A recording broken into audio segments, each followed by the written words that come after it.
બનાસકાંઠા જિલ્લાના અમીરગઢ તાલુકાના ખેડૂતો હવે પરંપરાગત ખેતી છોડી આધુનિક અને નફાકારક ખેતી તરફ વળી ચૂક્યા છે। તાલુકાના અરણીવાડા, અવાડા, ખારા અને બાલુંદ્રા જેવા અંતરિયાળ ગામોના ખેડૂતોએ સ્ટ્રોબેરીનું વાવેતર કરી સફળતાનો નવો રાહ ચીંધ્યો છે।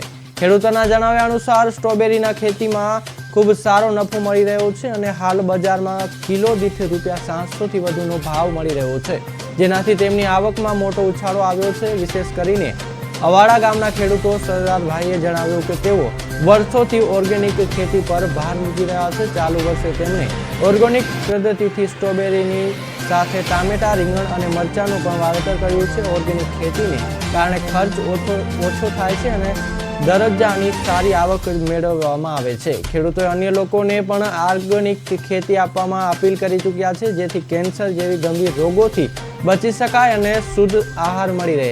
અમીરગઢ પંથકમાં સ્ટ્રોબેરીની લાલચોળ ખેતી હવે આકર્ષણનું કેન્દ્ર બની ચૂક્યું છે।